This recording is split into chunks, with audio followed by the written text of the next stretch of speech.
Donc, ce soir, on va causer d'un sujet, donc du monitoring à l'autoremédiation. Donc, on va essayer de mettre en place, de définir, d'esquisser une approche pour assurer et optimiser plus largement la stratégie IT. Donc, au programme, donc on va d'abord voir les choses de manière assez haut niveau. Donc, on va avoir plus une orientation DSI. On va revoir tout ce qui c'est qu'est-ce qu'on entend par stratégie IT, stratégie entreprise, la place ensuite qu'occupe le système d'information au cœur de la stratégie IT. Les deux additionnés nous permettant de mieux aborder le troisième sujet et qui est le sujet principal de ce webinaire, c'est comment mettre en place une stratégie, fiabiliser et optimiser sa stratégie IT, donc en 3 temps. Donc, détecter, donc on va voir comment mettre en place une stratégie de monitoring. Ensuite, le deuxième étage de la fusée, comment on va analyser un événement, un incident, on va voir tout ce qui est en lien avec l'observabilité.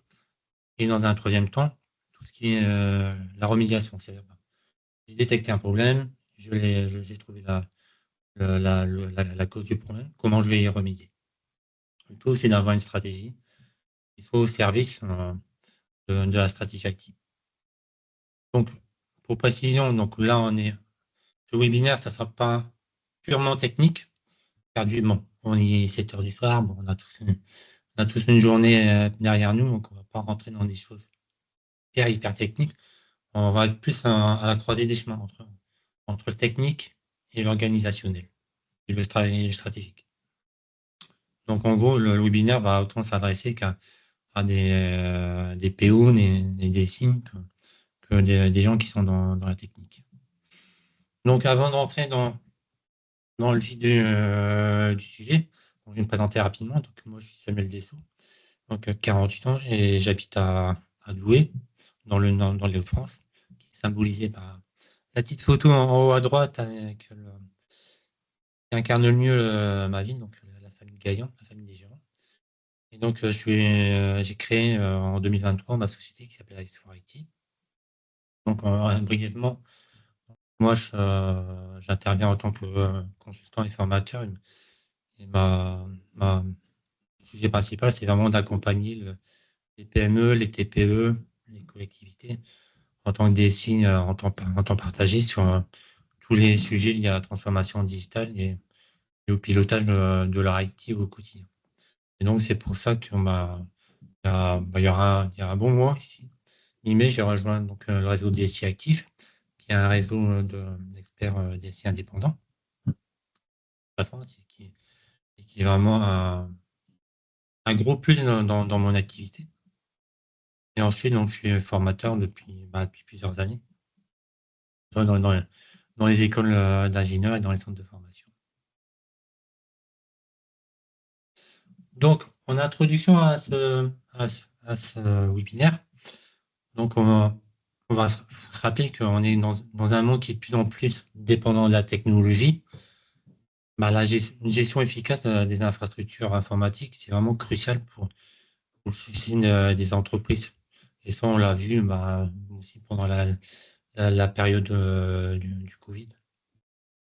De 7, avoir une stratégie informatique globale, ça doit inclure en priorité des mécanismes pour surveiller les systèmes, identifier et résoudre les problèmes rapidement et optimiser continuellement les performances. Donc, à travers ce webinaire, on va explorer une stratégie. On va la définir pour...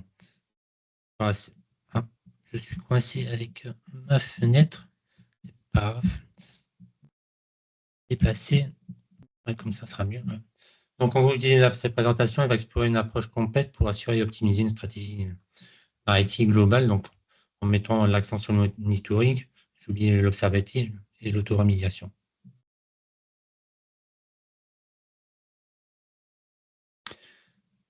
Donc, en première partie, on va faire du théorique. Donc, on va avoir tout ce qui est vraiment la stratégie IT, la stratégie globale de l'entreprise, en sachant que la stratégie IT, elle est là, elle est au service de la stratégie globale de l'entreprise.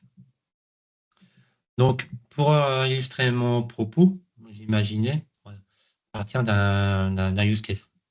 En gros, vous êtes DSI, vous êtes architecte. DSI, en fait, vous êtes contacté par une PME qui a de gros projets de développement et elle souhaite booster sa croissance internationale, mais il y a un gros mais, c'est qu'elle a un gros souci, c'est que son IT est à la traîne. Elle a par exemple une baie qui héberge une dizaine de serveurs qui assurent les fonctions critiques, tout ce qui est messagerie, intranet, ERP, recherche-développement, dans une salle qui n'est pas aux normes d'un point de vue sécurité.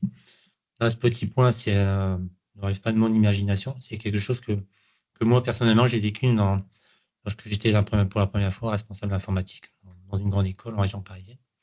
C'était le meilleur bizutage qu'on peut arriver.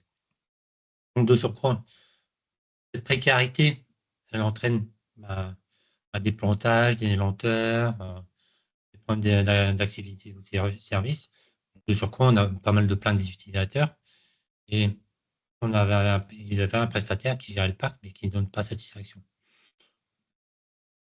Donc, vous arrivez comme DSI, votre roadmap, la première étape, ça sera de définir une stratégie IT. Donc, on va d'abord rappeler ce que c'est un DSI, jargon, DSI, stratégie IT.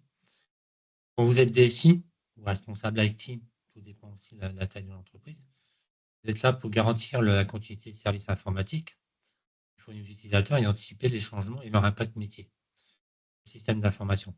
Et retenez bien ça, donc anticiper les changements, la notion d'impact, on va la retrouver aussi dans toute la partie monitoring. Donc oui, le DSI va intervenir autant sur la dimension infra-matérielle que sur la dimension logicielle, métier support.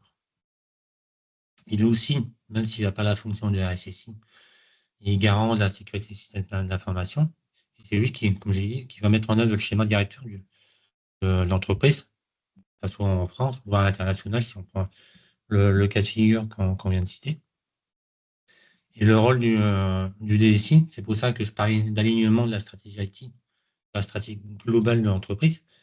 C'est qu'en fait, le DSI, c'est un business partner, dans le sens où il va accompagner le groupe dans ses objectifs business et proposer des évolutions du en adéquation avec la stratégie de l'entreprise. Donc, en gros, c'est vraiment un acteur clé de la transformation numérique.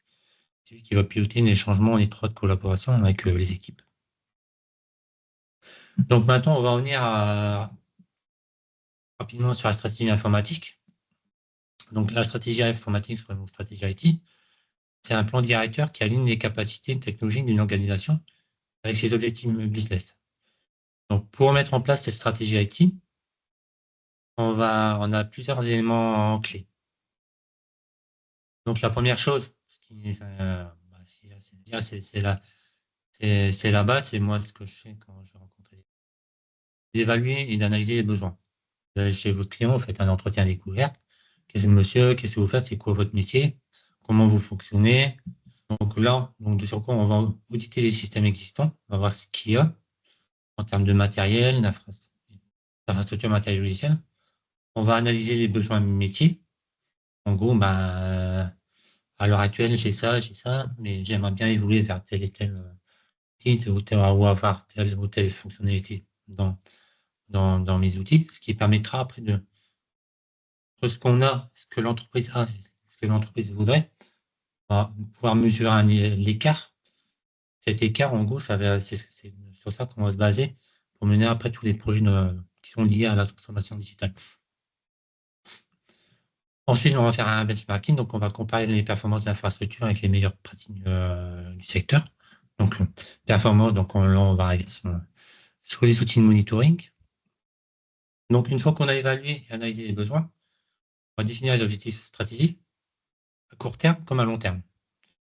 L'idée, c'est vraiment d'avoir des objectifs qui soient atteignables, mesurables, les fameux objectifs SMART, pour guider le développement et l'optimisation des systèmes. Ensuite, une fois qu'on a fait l'audit, qu'on a défini les objectifs, on va planifier et développer la stratégie. On va faire une roadmap technologique, on va développer une feuille de route pour implanter les nouvelles technologies et les améliorations. Et de surcroît, qui dit nouvelles technologies, dit forcément en face, y mettre le budget et les ressources.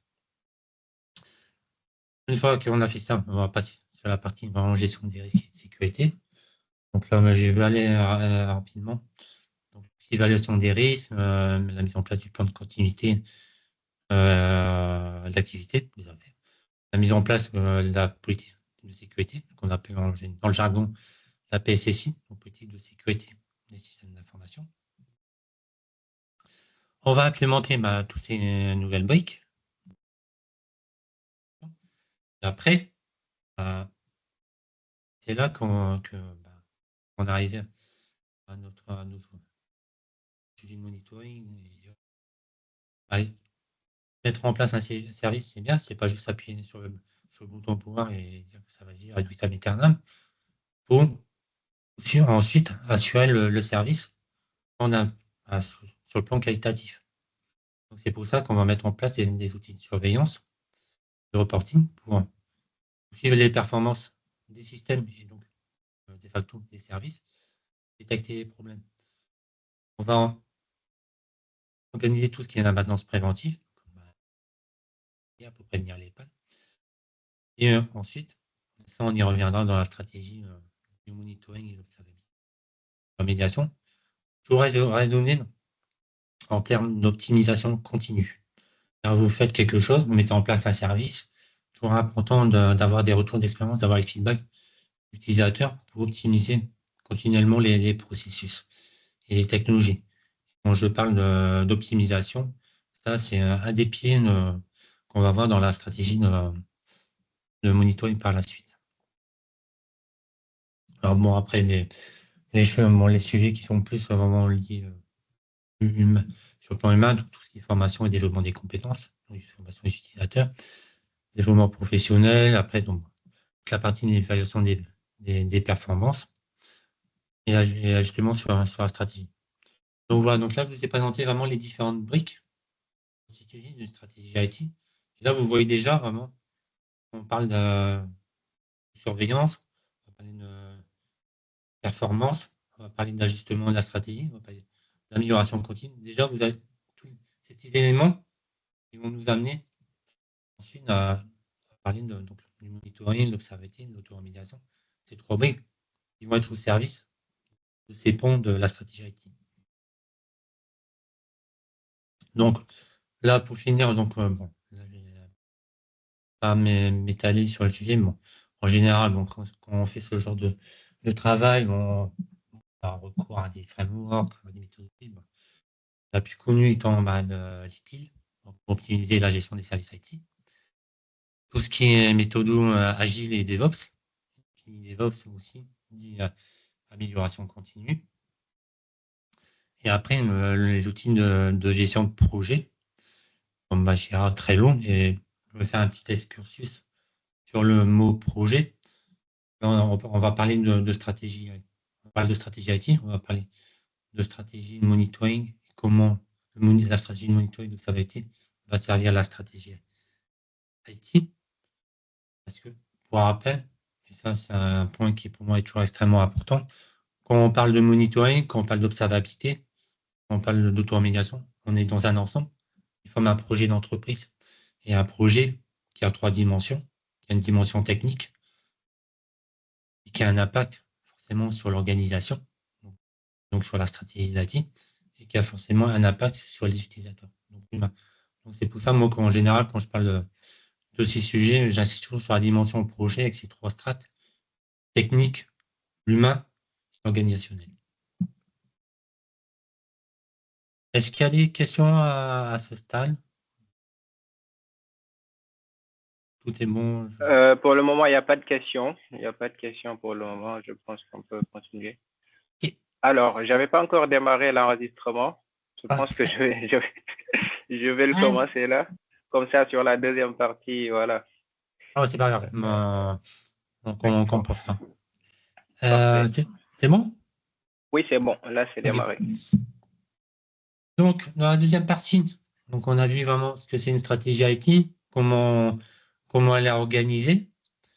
Là, on va voir à quel point le système d'information il est vraiment la stratégie IT de l'entreprise. Donc, on nous dit, bon, il est au cœur, c'est le cœur de la stratégie pour plusieurs raisons clés. parce que c'est lui qui va supporter tous les processus métiers, la gestion des opérations, comme la production, la logistique, les ventes, les services clients. C'est lui qui va permettre d'améliorer la prise de décision grâce aux données collectées et analysées par le SI. Donc, on va parler un peu plus tard de tout ce qui est log, les traces, les métriques. Donc là, les entreprises, elles peuvent prendre des décisions plus informées, stratégiques. Les systèmes d'information font ce qu'on appelle des outils de BI, de business intelligence, qui aident à analyser les tendances, prévoir les futures opportunités et identifier les risques. Ce qu'on appelle en général l'informatique décisionnelle. Donc, support des processus métiers, amélioration de la prise de décision. Et ensuite, le SI, c'est vraiment un outil d'agilité et d'innovation. Parce qu'un SI qui est bien intégré, il va permettre aux entreprises de réagir rapidement aux changements du marché et de saisir de nouvelles opportunités. Donc, il va aussi favoriser l'innovation en favorisant le développement de nouveaux produits et de services, ainsi que de nouvelles méthodes de travail. Donc, je vais en venir dans l'avantage concurrentiel. On va revenir directement sur tous les aspects de sécurité et compliance, extrêmement important. Donc, le SI est crucial pour la sécurité des informations et la conformité réglementaire. Il permet de mettre en place des politiques de sécurité, protéger les données sensibles et de garantir l'entreprise, et garantir que l'entreprise respecte les règlements en vigueur, comme la RGPD. J'ai mis l'acronyme anglais. Et là, sur ce point, j'attire votre attention parce que sur la partie sécurité, sur la protection des données, ça, c'est aussi un point qu'on va pouvoir mettre en place à travers notre stratégie de monitoring et d'observabilité. Je détaillerai plus tard. Et ensuite, tout ce qui est aspect collaboration, communication, comme on connaît depuis des années, tout ce qui est extranet, intranet, les outils collaboratifs comme Teams, Google Meet et j'en passe. Donc voilà, donc là on a vu vraiment l'importance du SI dans la stratégie IT. Là, je vais m'arrêter sur 2 points qui sont extrêmement importants dans un système d'information et qui vont être vraiment deux boussoles qu'on va mettre en place dans notre stratégie de monitoring et tout le reste. C'est la performance et la résilience. Pourquoi j'insiste beaucoup sur ces termes? Moi, si je me mets dans la peau du DSI, avec deux parmi un ensemble de KPI sur lesquels je vais m'attarder, parce que mon système d'information est performant, ce qui est résilient. Et c'est aussi deux repères que je vais avoir. Moi, si je change de casquette, que je me mets dans la peau de l'architecte qui va mettre en place le système d'information.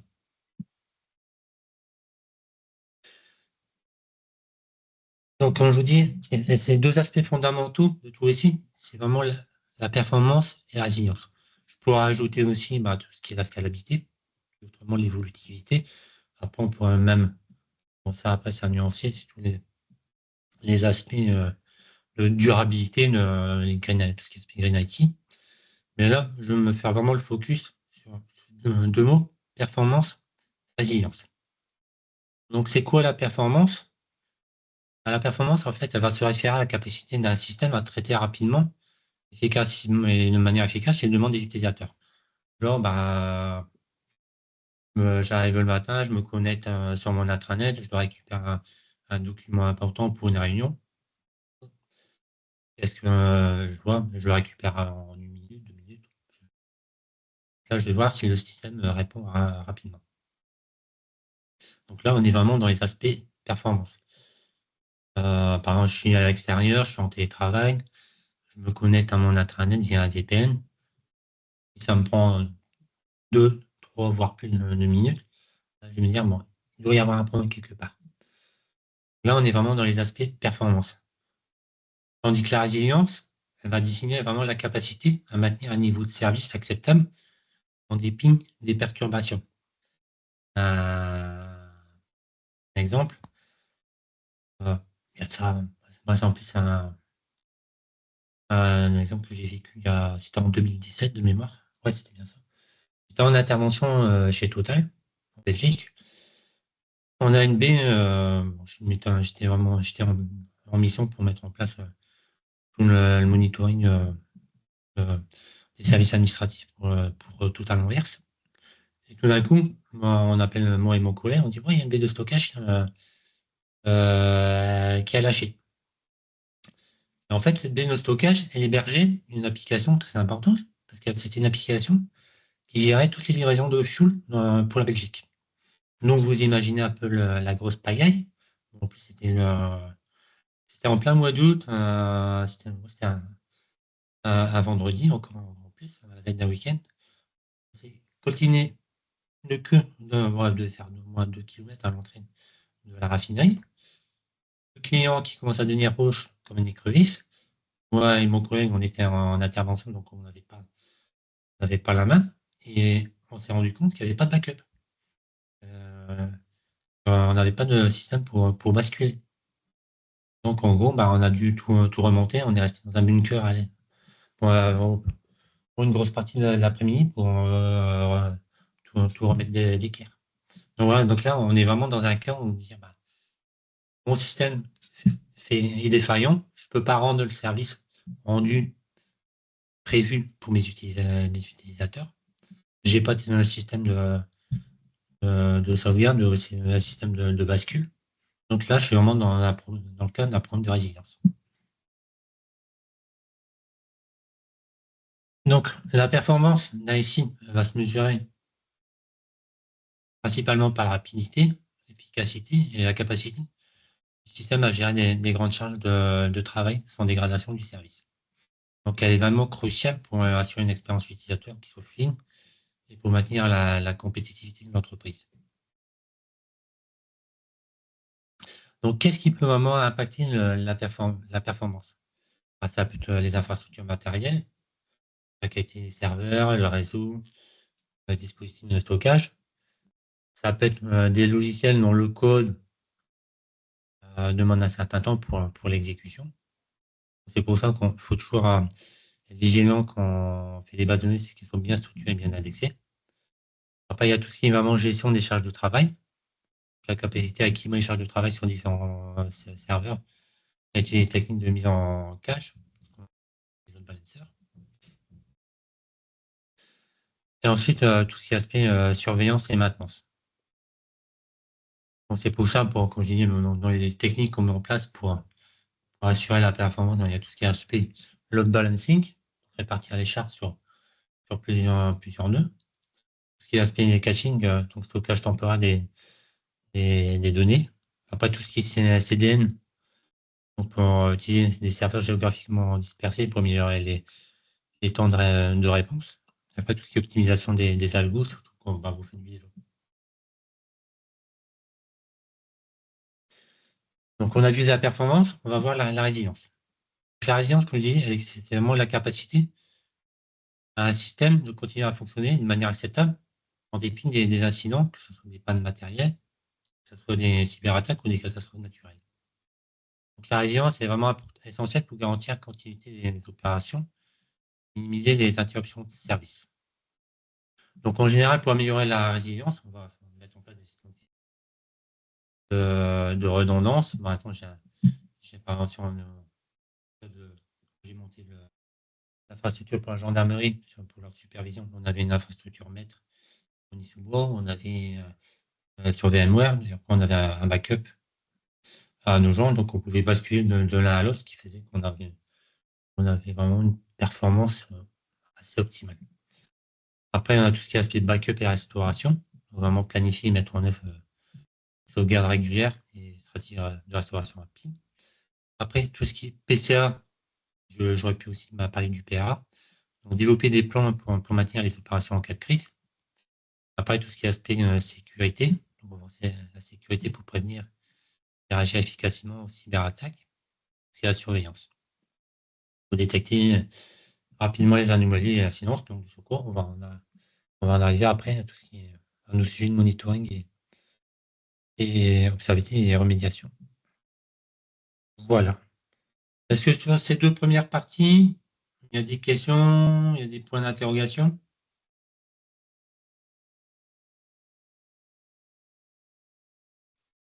J'avais coupé mon micro. Non, il n'y a toujours pas de questions. Donc, tous les gens qui sont connectés, vous pouvez poser vos questions si vous en avez. Vous écrivez juste sur poser une question ou écrivez dans la discussion. Après moi, je pourrai relayer votre question à Samuel. N'hésitez pas si vous avez des questions, des remarques à faire passer. Donc, ok. Donc là, on va rentrer vraiment là maintenant dans le cours du webinaire. Donc, on a vu vraiment ce que c'était une stratégie IT. On a vu vraiment l'importance du système d'information au sein de la stratégie IT. On a vu que ici, là, on a vraiment des éléments qui vont justifier la mise en place de cette stratégie qu'on va définir. On a vu les aspects, deux aspects importants d'un système d'information qui seront nos boussoles dans la stratégie qu'on va mettre en place. C'est l'aspect performance et résilience. Donc là, dans cette troisième et dernière partie, donc là, on va esquisser une stratégie de gestion des incidents. J'ai appelé, j'aurais dû parler d'incident management, mais c'est vraiment mettre en place une stratégie qui va servir à assurer tous ces aspects de surveillance de la performance, de la qualité de service. Donc, on va d'abord voir dans un premier temps les différentes briques, ce qui est monitoring, traçabilité, remédiation. Une fois qu'on aura revu les termes, les tenants et aboutissants, on va ensuite voir vraiment comment mettre en place cette stratégie. On commence par le monitoring. Bon, je ne vais pas vous apprendre grand-chose sur le monitoring, mais bon, pour rappel, ça consiste à surveiller en temps réel les performances des systèmes et des applications, de détecter les anomalies et prévenir les pannes. Donc, on a trois objectifs quand on fait du monitoring. C'est assurer la disponibilité des systèmes, garantir la performance optimale des applications et identifier et résoudre les problèmes avant qu'ils n'affectent les utilisateurs finaux. Qu'est-ce qu'on a comme type de monitoring? On a en général trois types de monitoring. Donc, un monitoring infra, donc on va surveiller les serveurs, on va surveiller la mémoire, le CPU, etc. Tout ce qui est réseau, tout ce qui est base de données et tout ce qui est autres composants matériels. On va ensuite faire du monitoring applicatif, plus communément appelé APM. Donc là, on va être plus vraiment dans le suivi des performances des applications pour identifier les goulets d'étranglement et les erreurs. Ensuite, autre type de monitoring, c'est le monitoring de la sécurité, ce qu'on appelle les SIEM. Donc là, on va détecter les menaces et les vulnérabilités pour protéger les données et les systèmes contre les attaques.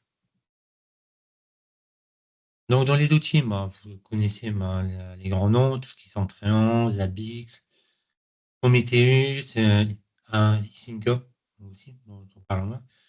En fait, tous ces outils, et Nagios, le vieux dinosaure, ils sont utilisés pour collecter et analyser les données de performance. Et donc, ces données vont être collectées et on va les afficher dans le tableau de bord. Ce qui va permettre de faciliter la gestion proactive des systèmes. Donc voilà, donc on a vu le monitoring. Donc, dans le monitoring, on va détecter, on va alerter, donc on va dans le cours, j'ai un événement, j'ai un incident, je détecte. Et quand je fais du monitoring, je constate, je ne sais pas pour autant le pourquoi de mon incident, donc la route cause. Et c'est là que va venir donc, le deuxième pilier, comme on dit souvent, c'est le deuxième étage de la fusée, c'est l'observabilité. Donc là, on va rentrer dans le pourquoi. Donc l'observabilité d'un système d'information, c'est un concept crucial vraiment pour garantir la performance, tant la performance que la disponibilité, la fiabilité des services informatiques.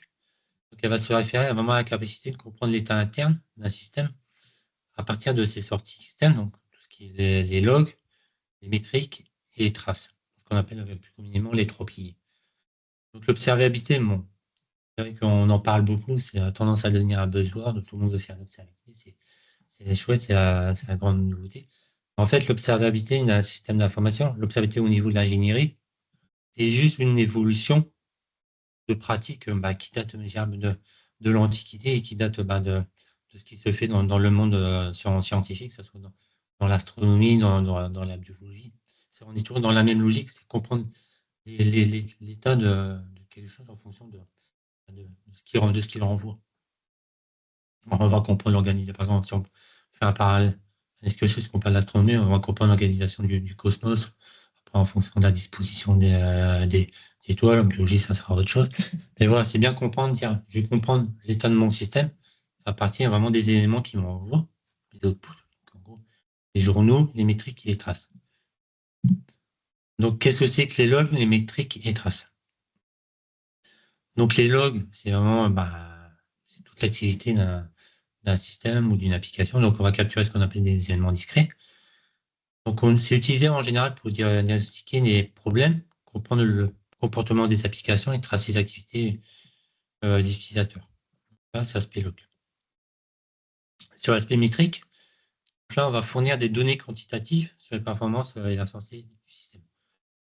Donc, ça peut inclure des mesures comme l'utilisation du CPU, la mémoire, l'utilisation de la RAM, le nombre de requêtes par seconde, etc., etc. Ensuite, les traces, là, on rentre quelque chose de plus spécifique parce que les traces, c'est vraiment plus lié à des architectures multiservices. Donc là, à travers les traces, on va suivre le chemin d'une requête à travers différents services ou composants. On va utiliser, ça va être utile pour analyser la latence et les goulets d'étranglement. On imagine par exemple une architecture avec différents composants. On va dire, j'ai un microservice A, microservice B, microservice C, et ainsi de suite. Donc, moi, je suis utilisateur, par exemple, je vais me connecter sur mon compte utilisateur à Caisse d'épargne. Je vais avoir accès à mes comptes. Quand je vais cliquer, ça va faire appel à un service, à un autre service, autre microservice. Donc là, les traces, donc ça va appeler les spans, ça va permettre de mesurer donc, le temps de réponse entre un microservice A, un microservice B, c'est le temps de réponse entre le B et le C, et ainsi de suite.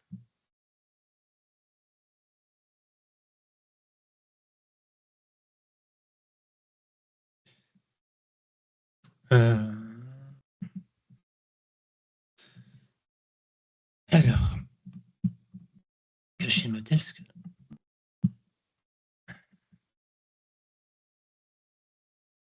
donc, dans les outils d'observabilité, on en a plusieurs. On connaît bien un Grafana, vraiment l'outil le plus avancé à l'heure actuelle dans tout ce qui est vraiment l'observabilité.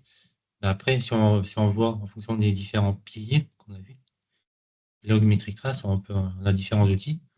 Donc, dans les centralisations de log, en général, le plus connu est ELK, donc Elasticsearch, donc Elasticsearch, Logstash, Kibana, ou un dont on parle le moins, tout ce qui est Greylog. Donc là, ça va permettre de centraliser dans les logs. Ensuite, dans tout ce qui est monitoring des métriques, donc on a Prometheus, Grafana, on a Racinga, Datadog, etc. On va utiliser ça pour collecter, visualiser et alerter sur les métriques. Ensuite, sur le tracing, on a des outils comme OpenTracing, Jaeger et Zipkin. Donc là, ça va nous aider à tracer les requêtes à travers différents services ou microservices. Donc là, je vais vous parler dans les différents outils en fonction des piliers, mais c'est vrai qu'à l'heure actuelle, sur le marché, les outils plus connus, c'est surtout Splunk.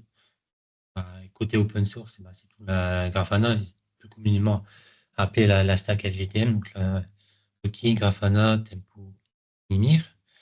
On a aussi maintenant une technologie qui commence à percer. Un petit coucou à mon ancien étudiant Simplon, Bastien, qui parlait de BPF. Une technologie qui est très en vogue. Je ne vais pas rentrer dans les détails sur cette technologie. Ce n'est pas le but. Alors, je vous ai parlé d'observabilité. Avant de venir aux avantages, je complète mon propos. L'observabilité, c'est un terme générique. On a plusieurs types d'observabilité. On va faire de l'observabilité au niveau applicatif. l'observabilité au niveau de la sécurité. Et ce qui commence à prendre de l'essor, surtout avec des outils comme ISO 20 qui intègrent la techno DPF. On a aussi, et ça j'en parlais tout à l'heure par rapport à la sécurité des données, l'observabilité de la donnée. On va vraiment suivre tout le cycle de vie de la donnée, surveiller son intégrité, sa fiabilité, sa disponibilité. Donc en fait, quand on parle d'observabilité, on devrait nuancer, on devrait plutôt parler des observabilités. Ça, c'est un point à retenir. Donc les avantages d'observabilité, en fait, on en a plusieurs. C'est la détection précoce des problèmes. Bon, en fait, l'observabilité, c'est un peu ce qu'on a fait encore il y a quelques années, mais on en parle moins, c'est du monitoring prédictif.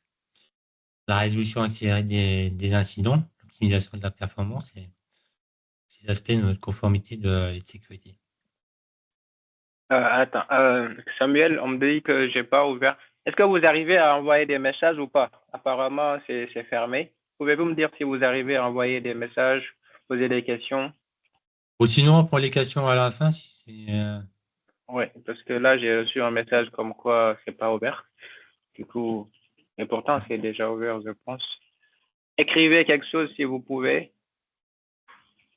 Sinon, posez vos questions à la fin, il n'y a pas de souci. Là, je vais accélérer.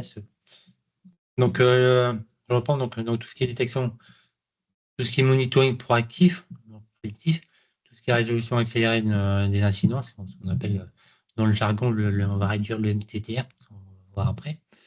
Optimisation de la performance et après tous ces aspects vraiment conformité et sécurité. Ça, on va voir après. Ensuite, donc, l'auto-remédiation. Remédiation, auto-remédiation. J'ai mis auto entre parenthèses parce que comme c'est quelque chose de nouveau, quand ça commence à prendre de l'essor, surtout avec Red Hat et Techno Ansible, quand on met ça en place, il faut y aller de manière réfléchie.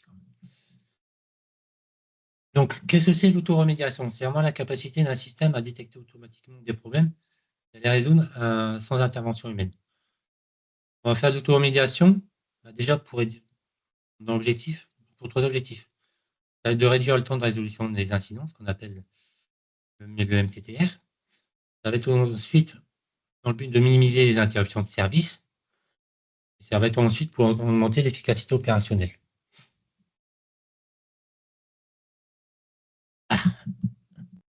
C'est que quand je vois ma tronche, ça m'embête. Donc, dans les composants clés d'autoremédiation, par la détection automatique, on va utiliser des algorithmes d'apprentissage pour identifier les anomalies. On a tout ce qui est les réponses automatiques, les déclenchement de scripts ou de procédures prédéfinies et l'apprentissage continu. Bon, à l'heure actuelle, avec l'IA, de manière théorique, on a la détection automatique et l'apprentissage, on est en train d'y venir. Surtout, j'avais vu une bonne démonstration à la dernière Observability Con de Grafana. C'est détection automatique et apprentissage continu. Ils ont déjà pas mal de travail dessus et même Red Hat commence à venir. Donc, oui, nous, à la théorie, on a ces aspects-là de détection automatique et d'apprentissage continu. Et ça va, pour l'instant, on est plus vraiment dans le déclenchement de scripts ou de procédures. On va y venir. Dans les exemples d'autoremédiation, cas de figure, j'ai mon serveur web qui est planté, j'ai une erreur 500 parce que mon serveur Apache. Là, je vais créer une routine, un script qui va le redémarrer automatiquement. Le plus simple. Ensuite, le deuxième exemple, c'est la réallocation de ressources. Là, si on a besoin de plus de ressources à un moment donné, on va pouvoir automatiquement ajuster les allocations de CPU et de mémoire. Après, tout ce qui est la partie patch management. Voilà, on va appliquer des correctifs de sécurité, une mise à jour pour réduire les vulnérabilités. Donc, pour ça, je vais prendre une technique. C'est ce qu'on appelle les runbooks. En fait, bon, je pense pas que j'ai sorti un gros mot. On connaît tous Ansible, on connaît tous les playbooks. Un runbook, en fait, ça va aider, c'est une sorte de playbook, qui va aider à réduire le risque d'erreur ou de perturbation causées par des actions incorrectes ou non autorisées. Donc, en définissant des procédures et des processus, on va assurer que les tâches sont effectuées de manière cohérente et efficace. Les différentes tâches qu'on retrouve en général dans un playbook Ansible, tandis que les instructions et les directives en détail vont garantir que les tâches soient effectuées correctement.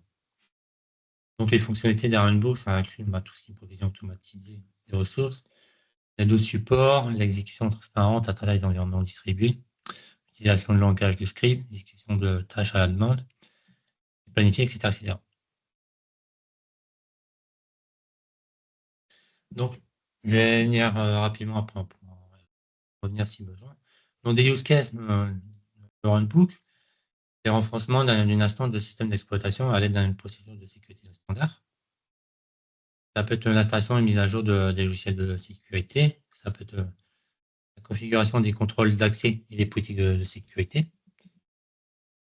Ça peut être aussi la désactivation des services et des protocoles inutiles. Et ça peut être aussi l'activation des fonctionnalités de sécurité, telles que le chiffrement des données, la segmentation du réseau, et d'autres mesures pour protéger l'instance du système d'exploitation. Je vais prendre... regardez là, si tu me... Donc, on va faire encore un petit quart d'heure. Donc, on va utiliser un runbook en général pour répondre à un incident. Donc, dans ce cas de figure, c'est un moyen qui est assez efficace pour minimiser l'impact sur un service ou un système et de gérer l'incident dans les délais de ce qu'on appelle les SLA, Service Level Agreement, donc un accord de niveau de service.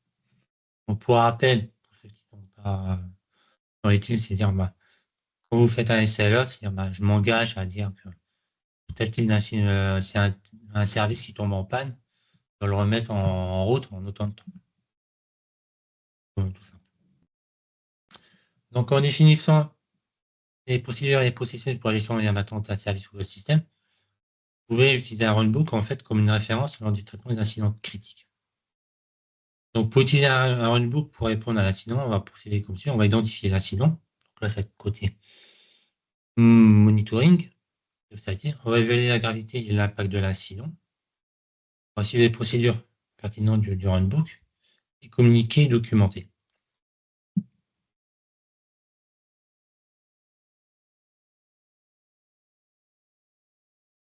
Donc, c'est pour ça. Donc, les rollbacks de déploiement, en général, sont souvent chronophages. Ils nécessitent quand même une compréhension qui soit approfondie, stratégie de rollback, pour revenir efficacement à un état stable connu. Donc là, on va prendre un exemple. On va se faire un exemple de rollback qui est les CRE, effectuer des rollbacks de déploiement dans un cluster Kubernetes. Donc, dans l'exemple qu'on va voir, on va considérer un plan de rollback de base qui contient différentes étapes à suivre par les équipes d'exploitation pour initier un déploiement Kubernetes. Donc, dans ce plan, donc, les tâches, les rôles, on va décrire des tâches, les rôles et la version des déploiements exécutés lorsque le rollback est déclenché. J'ai bougé ma tête. Je n'arrive pas à descendre. Donc voilà, donc là c'est un exemple de runbook. Donc en fait, on est ceux qui sont habitués à l'Ansible, vous retrouvez les mêmes logiques avec les variables, les tasks, pour vérifier les statuts des pods. On va passer en fait s'il y en a un qui démarrait, on va faire démarrer le rollback, etc. Donc voilà, je passe rapidement, mais ça c'est le genre de sujet qu'on pourra creuser ultérieurement. Je reviendrai par rapport à un projet sur lequel je suis en train de travailler. Ok, donc là on a vu les différentes briques. Monitoring, je suis dans le cours. Gravité, je suis en pourquoi. Remédiation ou remédiation. Là on est dans la résolution. Donc là, une fois qu'on a toutes ces briques, c'est comment on va organiser ça en termes de stratégie. Donc là, on va prendre de la hauteur, on va sortir plus de la technique et voir comment mettre ça en place pour être efficace et servir à la stratégie IT globale. Ah. Je vais mettre ma tronche en bas parce que ça va m'embêter. Donc, on va reprendre. Donc, la stratégie, on va la revoir à travers les différentes briques. Donc, la première brique dans la détection, donc ce qui est monitoring, toujours important. Première chose, c'est définir les objectifs du monitoring. Ah, combien de gens, de clients que j'ai vus qui disent je veux faire du monitoring, je veux tout monitorer. Mais en gros, c'était du monitoring un peu au doigt mouillé. Et combien de fois j'ai vu des systèmes vraiment mal organisés avec des conséquences au niveau de l'organisation des entreprises, au niveau aussi humain, assez délicate. Donc c'est pour ça, quand vous menez un projet de monitoring, quand vous allez mettre en place une stratégie de monitoring, c'est d'abord identifier les besoins de l'entreprise. Déjà comprendre son métier, interviewer déjà la DSI, interviewer les directions métiers. C'est quoi votre métier? C'est quoi vos tâches au quotidien? Qu'est-ce que vous faites? Qu'est-ce que vous avez besoin? Qu'est-ce qui est bloquant? Et tout ça, ça va vous aider à déterminer les exigences de disponibilité et performance. Et à terme, donc une fois après ça, on aura vu tout ça, c'est comprendre vraiment les SLA, les Level Agreement, donc les accords au niveau de service, et les KPI pertinents. Par exemple, pour le marketing, j'aurai des KPI. Pour tous mes services, j'aurai des KPI communs. Après, en fonction des directions métiers, par exemple pour le marketing, pour le commerce, pour la DSI, pour la R&D, j'aurai des KPI spécifiques. Ensuite, on va prioriser tous les composants critiques. Et donc là, prioriser, pas uniquement bien connaître le métier, il faut aussi que vous ayez une cartographie du SI. C'est vraiment avoir une représentation du SI, comment il est organisé, les différentes briques, les interactions entre les différentes briques, pour pouvoir vraiment hiérarchiser. Parce que dans cette cartographie, dans cette priorisation, vous allez identifier les services, les applications et les infrastructures critiques. Vous allez évaluer l'impact potentiel des défaillances sur les opérations et en même temps, vous allez structurer votre monitoring. Parce que mettre en place un monitoring, c'est pas juste mettre des métriques, un item, des métriques en veux-tu, en voilà, c'est aussi avoir une certaine hiérarchisation. Si j'ai tel composant qui tombe en panne, ça va impacter tel composant. Donc, faire le lien aussi. Par exemple, si vous si un service qui critique, si j'ai un service que je mesure qui critique, qui tombe, je fais tomber tout le reste. Donc, pensez toujours en termes de priorisation, de hiérarchisation. Bon, une fois qu'on a fait tout ce travail intellectuel, compréhension des besoins, d'organisation du SI, de priorisation, de définition d'une échelle de criticité des services, là, on a vraiment les bases pour aller mettre en place. Choisir l'outil de monitoring. Ça peut être du ProBTV, ça peut être Grafana, ça peut être du Zabbix, etc. Ensuite, on va collecter les données. Donc là, vraiment, mettre en place la RAM, disque, configurer la collecte de métriques. Configurer, bien configurer. C'est-à-dire que quand vous configurez, c'est-à-dire je mesure par exemple je sais pas, le ping. On va prendre un exemple bête, classique. Si par exemple ma machine ne répond pas au bout de 5 secondes, faites un retry, vous allez accorder un délai de grâce. 5 secondes après, vous refaites un essai. Si ça ne marche pas, ou 2 fois, 3 fois, là vous pouvez générer une alerte. Donc toujours bien cerner la configuration des métriques. Qu'est-ce que je vais configurer, comment je vais configurer au niveau des seuils et qui vont déclencher les alertes. Ouais, j'ai un peu anticipé par rapport à ça. Donc après, le système de notification, bon, ça, c'est toujours la grande question existentielle. Bon, pendant longtemps, on a été sur l'email, mais maintenant, bon, ça reste, mais il y en a d'autres canaux de notification, tous ces outils comme Slack, comme le SMS. L'idée, c'est vraiment de configurer des escalades pour les alertes critiques afin d'assurer une réponse rapide. Après, une fois qu'on a organisé tout cet écosystème, bon, il y a tout l'aspect vraiment data visualisation, donc enfin faire la visualisation, du reporting, la création de tableaux de bord pour avoir une vue en temps réel de la santé et des performances du système. Ça va générer des rapports réguliers parce que on va rappeler notre copain le DSI. Lui, il a besoin de rapports réguliers pour voir si KPI, ses performances, la résilience sont bien assurées. Après, l'idée, c'est aussi Il te reste beaucoup de choses, Samuel, parce que là, il reste 2 minutes sur le temps. Je dois accélérer. J'ai encore 5 minutes, c'est bon. 5 minutes? Ouais. D'accord. Donc après, de toute façon, dans ce que je vais vous montrer, il y a des points communs. Donc après, tout ce qui est tout ce qui est réponse aux incidents, donc avec les runbooks. Ensuite, l'amélioration continue, comme je vous disais, l'automatisation, les retours d'utilisateurs. Donc toujours raisonner amélioration continue. Un monitoring, c'est pas figé. Observabilité, c'est pas figé. La remédiation, c'est pas figé. Toujours penser en termes d'amélioration continue. Donc l'observabilité, là, on va, dans différents briques, on a des invariants de toute façon. On va toujours raisonner d'abord en termes de besoins, composantes critiques. Là, dans l'observabilité, en plus des KPI et des CELO, on va ajouter tout ce qui est CELO, les objectifs de niveau de service. Là, après, on va accélérer. Donc, voilà, après, on reprend. La résolution, pareil. Donc, on reprend aussi une compréhension des besoins, identifier les problèmes critiques, fixer les objectifs clairs. On peut définir les objectifs de temps de résolution, de disponibilité et de performance. Donc, voilà, automatisation de tâches courantes, on va travailler du script, comme des scripts tout simple, que ce soit du Python, du Bash ou du PowerShell.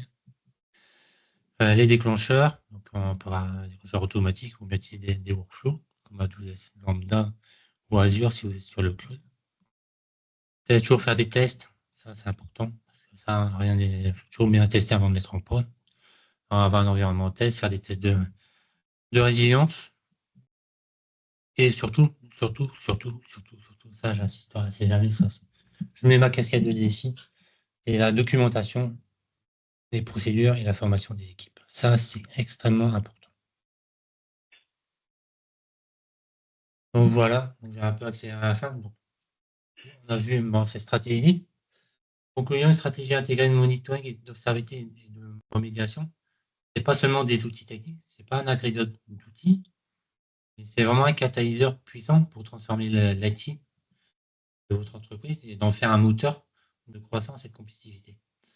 Donc, en investissant dans ces capacités essentielles, que je dirais même des capacités de base, les organisations vont se préparer non seulement à répondre aux défis actuels, mais aussi à anticiper et à prospérer dans un environnement technologique qui est en constante évolution. Donc voilà, j'accélère un peu à la fin, mais on en est arrivé à la conclusion et à la fin de cette présentation. Voilà, je suis tout oui maintenant à vos questions. Merci à Samuel. Donc, si vous avez des questions, n'hésitez pas à écrire votre question. Donc là, il ne nous reste pas beaucoup de temps. J'aurais voulu un peu résumer ce que Samuel a dit. Donc, dans sa présentation, il l'a divisé en 3 parties. Donc, la première partie, il nous a parlé de la stratégie IT.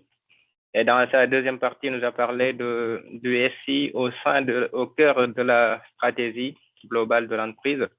Et dans la troisième partie aussi, il nous a parlé de comment on met en place cette stratégie-là. Donc, voilà, il nous a parlé dans sa première partie aussi de la stratégie. Il faut savoir évaluer les besoins, définir les objectifs, planifier et développer la stratégie et gérer aussi les risques à la fin. Il nous a parlé de performance et résilience. Donc, je passe juste sur les mots. Comme ça, vous allez avoir un peu Voilà le topo. Dans la troisième partie, il nous a parlé de la définition du monitoring, qu'est-ce que c'est que le monitoring, pourquoi on fait du monitoring et qu'est-ce que c'est que l'observabilité, les outils d'observabilité, donc les outils de centralisation de log, les outils de métriques et les outils de tracing, et puis les différents types d'observabilité qu'il y a, donc l'observabilité des données, donc l'observabilité au niveau de sécurité. Et dans sa cinquième partie, il nous a parlé aussi de la remédiation. Donc, il nous a parlé un peu de Runbook, comment on fait pour automatiser la remédiation, donc l'identification des objectifs, évaluer. Et puis à la fin, il faut aussi communiquer, définir des stratégies de rollback. Et il a fait aussi une proposition de stratégie à la fin. Voilà, il a proposé une stratégie globale en fait à mettre en place pour gérer tout ça. Donc, c'était un peu ça. Je ne sais pas si j'ai tout résumé, Samuel. Tu as très bien résumé. Je me permets d'intervenir. C'était assez. Non, mais bon, il faut vraiment rentrer dans ces sujets en profondeur pour vraiment bien comprendre. Comme je dis toujours, tout n'est pas tech, tout n'est pas dans la tech. Exactement. Et la tech et l'organisationnel, ça doit être dans un dialogue permanent. Donc ça, c'était vraiment la philosophie de cette présentation, c'est comment on peut faire dialoguer des choses qui sont plus techniques avec des choses qui sont plus dans l'organisationnel. Donc ça, c'est le premier point. Le deuxième point, j'accélère un peu à la fin. De l'heure, je ne vais pas vous retenir jusqu'à minuit. Plusieurs choses. Les slides, je vais les mettre en ligne soit demain, soit d'ici le début de semaine. Vous aurez un accès à un replay. Et troisièmement, pour ceux que ça intéresse, je communiquerai sur LinkedIn. Pour ceux qui veulent vraiment approfondir sur les sujets d'autoremédiation, comment mettre en place une observabilité et autres. Je suis en train de, je vais pas trop communiquer pour l'instant parce que ça fait plusieurs mois que je travaille dessus. Je suis en train de prévoir soit des webinaires, soit un bootcamp pour vraiment pouvoir former les gens sur tous ces sujets-là à destination autant des CRE, des autres que des gens comme moi qui sont DSI. Donc voilà, donc ça c'est un projet en cours.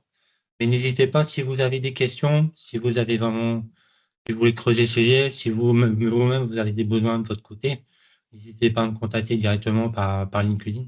Ça, j'y répondrai avec plaisir. Mais voilà, donc tout ça, ça sera partagé en temps et en heure et on restera en contact. Alors, il y a une remarque. Ouais, je pense que pas de question, juste une remarque en plus des avantages cités sur l'autorémédiation. J'ajouterai aussi celui d'éviter les erreurs humaines. Donc, il y a Chamel David qui fait cette remarque. C'est important. Ça, les erreurs humaines. J'ai quelques cas à mon actif dans mon histoire. Mais bon, je ne vais pas commencer à raconter ma vie. Non, ouais, c'est l'erreur humaine. Et l'humain, c'est pour ça que j'insiste toujours lourdement sur l'humain. Tout ce qu'on peut automatiser, ça permet de fiabiliser et ça évite notamment de réduire les erreurs.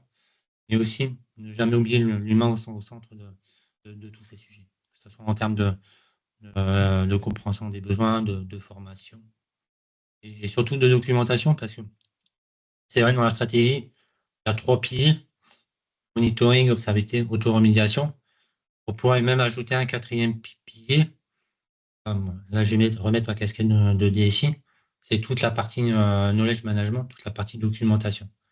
Bon, ça, maintenant, je pense à l'avenir avec l'IA, et surtout que Grafana, on travaille sur ces sujets.